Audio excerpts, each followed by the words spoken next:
اسرار کے پردے میں چھپی ایسی بہت سی باتیں ہیں جنہیں ہم سمجھنے کی کوشش کرتے ہیں مگر عقل معاف ہو جاتی ہے۔ ایسے ہی چند اسرار کا تذکرہ جنہیں عام انسان کا ذہن کسی طور پر سمجھ نہیں پاتا۔ اللہ تعالیٰ نے یہ دنیا بہت عجیب بنائی ہے۔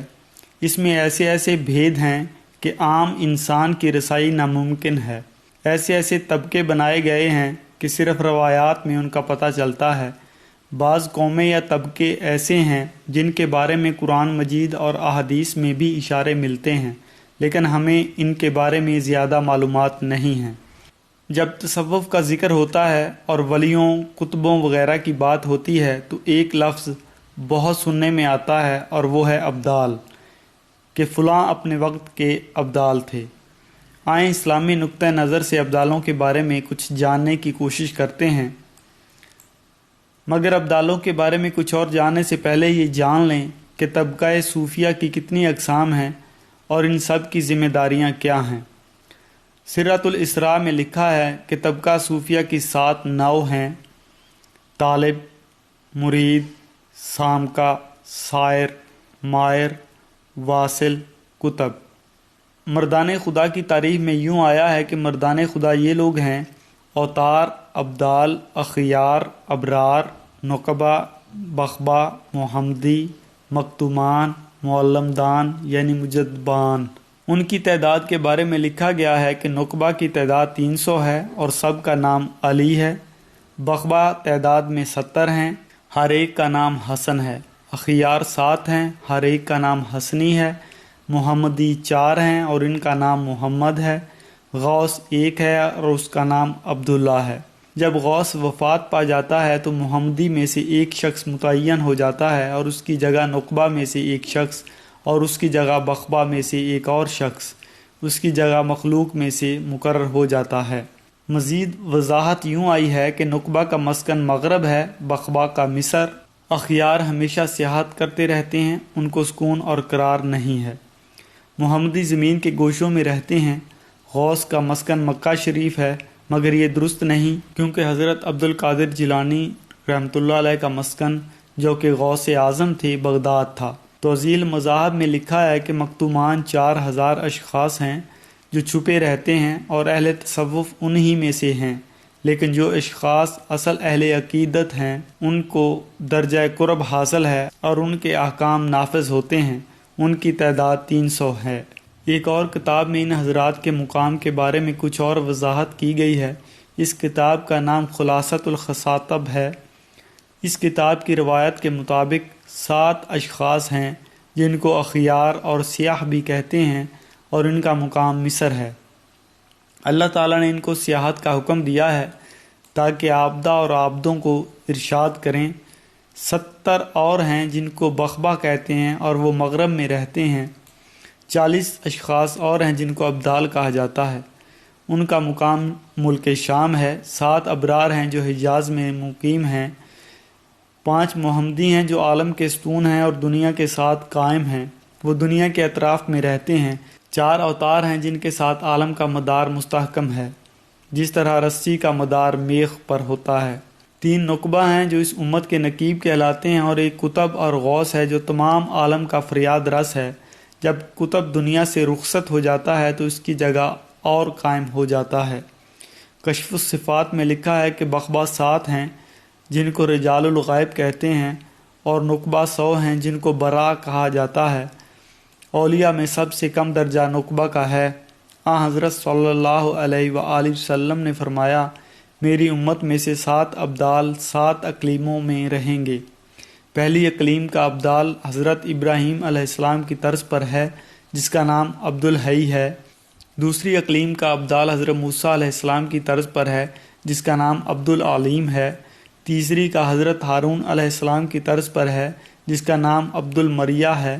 چوتھی اقلیم کے ابدال کا نام عبد القادر ہے اور وہ حضرت ادریس علیہ السلام کی طرز پر ہے۔ پانچواں ابدال حضرت یوسف علیہ السلام کی طرز پر ہے، نام عبد القاہر ہے۔ چھٹے کا نام عبد السمیع ہے اور وہ حضرت عیسیٰ علیہ السلام کی طرز پر ہے۔ 7ویں اقلیم کے ابدال کا نام عبد البصیر ہے اور وہ حضرت آدم علیہ السلام کی طرز پر ہے۔ یہ سارے ابدال اسرار الہیہ سے خوب واقف ہیں۔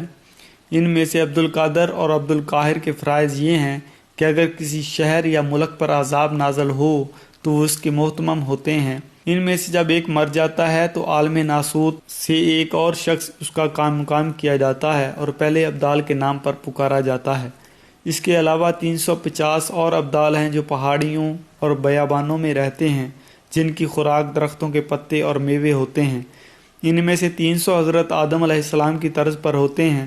ایک حدیث میں پایا جاتا ہے کہ 300 ابدال حضرت آدم علیہ السلام کی طرز پر، 40 حضرت موسیٰ علیہ السلام کی طرز پر، 7 حضرت ابراہیم علیہ السلام کی طرز پر، 5 حضرت جبریل علیہ السلام کی طرز پر، 3 حضرت میکائیل علیہ السلام کی طرز پر پیدا کیے گئے ہیں اور ایک حضرت صلی اللہ علیہ وآلہ وسلم کی طرز پر پیدا کیا گیا ہے۔ اب ایک اور بھید کی طرف آ جائیں۔ اس روایت کے ساتھ ایک دلچسپ کہانی بھی منسوب ہے۔ یہ وہ بھید ہے جس کی طرف قرآن مجید میں بھی بیان کیا گیا ہے۔ یہ بھید ہے اصحاب الاخداد کا۔ اس کا مطلب ہے خندقوں والے لوگ۔ قرآن مجید میں خندقوں والوں کا مختصر سا حال کچھ یوں ہے: کافر انجام کار ہلاک ہوں گے جس طرح وہ خندق والے ہلاک ہوئے، اور وہ خندقیں آگ کی تھیں جن میں اس وقت کے مسلمانوں کو جلانے کے لیے انہوں نے بہت سا ایندھن جھونک رکھا تھا جبکہ وہ خندقوں پر بیٹھے ہوئے تھے اور ظلم و ستم مسلمانوں پر ہو رہا تھا، اس کا تماشا دیکھ رہے تھے۔ یہ خندقوں والے کون تھے، کس ملک اور کس زمانے میں تھے، اور ان کا مذہب کیا تھا، اس بارے میں علماء کا اختلاف ہے۔ کچھ کا یہ خیال ہے کہ یہ واقعہ ایک جگہ نہیں بلکہ 3 جگہوں پر ہوا تھا۔ ایک بار نجران میں جو یمن میں واقع ہے، ایک بار شام میں اور ایک بار فارس میں۔ یمن میں زد نواس نے کھائیاں کھود کر آگ سے بھر دی تھیں، ان میں ایمانداروں کو ایمان کے جرم میں ڈالتا تھا، اب تموس نے کیا تھا، اور فارس میں بخت نصر نے جس کے عہد میں حضرت دانیال علیہ السلام تھے۔ ابن المقدور اور ابن ابی حاتم نے حضرت علی رضی اللہ تعالیٰ عنہ سے نقل کیا ہے کہ حبشہ میں بھی ایک بار ایسا واقعہ گزرا ہے۔ ابن جریر نے ابن عباس سے نقل کیا ہے کہ یہ واقعہ بنی اسرائیل میں گزرا ہے جبکہ ان میں بت پرستی کا رواج تھا اور انہوں نے خدا پرستوں کو ایمان سے روکنا چاہا تو خندقیں کھودوا دیں اور ان میں آگ جلا کر ایک بت کو کھڑا کر دیا اور حکم دیا کہ جو اس کو سجدہ نہ کرے اس کو آگ میں ڈال دیا جائے۔ مگر قرآن مجید میں جو آیات ہیں ان میں کس کی طرف اشارہ ہے؟ ایک نظر سے تو یہ معلوم ہوتا ہے کہ یہ واقعہ ذونواس کے دور میں جو یمن میں ہوا تھا اس کی طرف اشارہ ہے، اس لیے کہ اس راستے کو عرب جانتے تھے اور اس کو دیکھنے والے بعض اشخاص حضرت صلی اللہ علیہ وآلہ وسلم کے عہد تک باقی تھے، اور قریش کو اس واقعے سے خبردار کیا گیا تھا کیونکہ وہ بھی خندقوں والوں کی طرح غریب ایمانداروں پر ظلم کرتے تھے۔ اس راستے کی طرف صحیح مسلم، نسائی اور ترمذی نے بھی اشارہ کیا ہے۔ ترمذی میں تو اس حوالے سے پوری ایک کہانی بیان کی گئی ہے جو مختصراً یوں ہے: کوئی بادشاہ تھا، اس کے ہاں ایک بوڑھا کاہن تھا۔ کاہن نے ایک روز بادشاہ سے کہا، میری عمر اخیر ہوئی، آپ کسی ذہین لڑکے کو میرے حوالے فرمائیے کہ میں اس کو اپنا علم سکھا جاؤں۔ تب بادشاہ نے ایک ہوشیار لڑکے کو متعین کیا۔ وہ اس کاہن کے پاس آیا جایا کرتا تھا۔ راستے میں ایک راہب رہا کرتا تھا۔ لڑکا راہب سے بھی ملنے لگا۔ راہب نے اس کو دین حق اور توحید کی تعلیم دینی شروع کر دی اور لڑکا ایمان لے آیا۔ لڑکا چونکہ راہب کے پاس بھی کچھ وقت گزارنے لگا تھا اس لیے کاہن کے پاس پہنچنے میں اسے دیر ہو جایا کرتی۔ کاہن نے اس کے گھر والوں سے شکایت کی۔ گھر والوں نے اس بات پر اس سے مار پیٹ شروع کر دی۔ ایک روز اس نے دیکھا کہ راستے میں ایک بڑا سا سانپ ہے اور لوگ رکے کھڑے ہیں۔ تب اس لڑکے نے ایک پتھر اٹھا کر کہا، یا الہی، اگر راہب کی بات حق ہے تو اس پتھر سے یہ موذی مر جائے۔ یہ کہہ کر اس نے پتھر پھینکا جس سے وہ سانپ مر گیا اور لڑکے کی تعریف ہونے لگی۔ یہ شہرت سن کر ایک اندھا بھی لڑکے کے پاس آ کر بولا، اگر تو میری آنکھیں اچھی کر دے تو میں تجھے انعام دوں گا۔ وہ اندھا بادشاہ کا مصاحب تھا۔ لڑکے نے کہا کہ مجھے اس کے سوا اور کچھ نہیں چاہیے کہ جو خدا تیری بینائی لوٹائے اس خدا پر ایمان لے آ۔ اندھے نے کہا، ٹھیک ہے، ایسا ہی کروں گا۔ لڑکے نے دعا کی تو اس کی آنکھیں روشن ہو گئیں۔ اندھا خدا پر ایمان لے آیا۔ یہ خبر جب بت پرست بادشاہ کے پاس پہنچی تو اس نے راہب اور اندھے دونوں کو آری سے چروا دیا اور لڑکے کے لیے حکم دیا کہ اس کو فلاں پہاڑی کی چوٹی سے گرا دو۔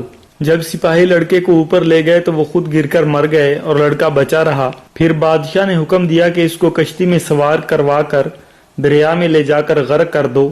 وہاں بھی سپاہی ڈوب گئے اور لڑکا سلامت نکل آیا۔ اب لڑکے نے بادشاہ سے کہا، کہ تم مجھے کبھی نہیں مار سکو گے کیونکہ میرا خدا میرے ساتھ ہے۔ ہاں اگر خدا نے میری زندگی اتنی ہی لکھی ہے اور تم مجھے مارنا چاہتے ہو تو مجھے ایک تختے پر کھڑا کر کے یہ لکھو، بِاسْمِ ربی ھذا الظلام، اور تیر مار دو، میں مر جاؤں گا۔ بادشاہ نے ایسا ہی کیا اور لڑکا مر گیا۔ یہ دیکھ کر ہزاروں افراد خدائے واحد پر ایمان لے آئے۔ تب بادشاہ نے کہا کہ خندقیں کھودو اور ان میں لکڑیاں بھر کر آگ لگا دو، اور آگ جب اچھی طرح بھڑک اٹھے اور جو ہمارے بتوں کو نہ مانے اس کو آگ میں ڈالتے جاؤ۔ اس طرح اس دن 20,000 آدمیوں کی شہادت ہو گئی، اور آخر میں خود بادشاہ اور اس کے امیروں کے کپڑوں میں بھی آگ لگ گئی اور وہ جل کر ہلاک ہو گئے۔ اس قسم کے واقعات ہمیں بتاتے ہیں کہ جنت کی راہ آسان نہیں ہوتی، ہر قسم کے امتحانوں سے گزرنا پڑتا ہے، تب جا کر وہ منزل نصیب ہوتی ہے جو منزل ابدی سکون کی ہے۔ اب جس طرح اوتار، ابدال یا خندقوں والے لوگ اللہ کی نشانیوں کے ساتھ اسرار الہیہ ہیں، یعنی ہزاروں لاکھوں بھید میں سے ہیں، اس طرح ایک بھید تابوت سکینہ ہے۔ اب تک ہزاروں بار اس کے بارے میں سنا ہوگا، لیکن یہ تابوت ابھی پوشیدہ ہے اور کہا جاتا ہے کہ قیامت کے قیام سے پہلے ظاہر ہو جائے گا۔ آئیں ذرا تابوت سکینہ کے بارے میں کچھ جاننے کی کوشش کرتے ہیں۔ بنی اسرائیل کے پاس ایک تابوت تھا جس کا ذکر قرآن مجید میں ہے۔ ترجمہ: اور ان کے پیغمبر نے ان سے کہا کہ طالوت کے من جانب اللہ ہونے کی نشانی یہ ہے کہ وہ صندوق میں تمہارے پروردگار کی بھیجی ہوئی نشانی یعنی تورات ہے، اور نیز موسیٰ و ہارون جو یادگار چھوڑ گئے ہیں ان میں کچھ بچی کچی چیزیں بھی اس میں ہیں، اور وہ بے لڑے تمہارے پاس آ جائے گا اور فرشتے اس کو اٹھا لائیں گے۔ تابوت سکینہ کی حقیقت کے بارے میں جواہر التفسیر میں لکھا ہے کہ تابوت سکینہ ایک صندوق شمشاد یا صندل کا 3 گز طویل اور 2 گز عریض کا ہے۔ اس کو اللہ تعالیٰ نے حضرت آدم علیہ السلام پر بھیجا تھا۔ اس میں ان پیغمبروں کی تصویریں تھیں جو اولاد آدم سے پیدا ہونے والے تھے، اور ہر پیغمبر کے واسطے اس میں ایک خانہ تھا، اور سب سے پیچھے ایک خانہ سرخ یاقوت کا تھا، وہ حضرت صلی اللہ علیہ وآلہ وسلم کا تھا۔ یہ تابوت حضرت آدم علیہ السلام پر اس وقت نازل ہوا تھا جب حضرت شیس علیہ السلام سے نور احمد کی معاونت عہد و میثاق لیا گیا۔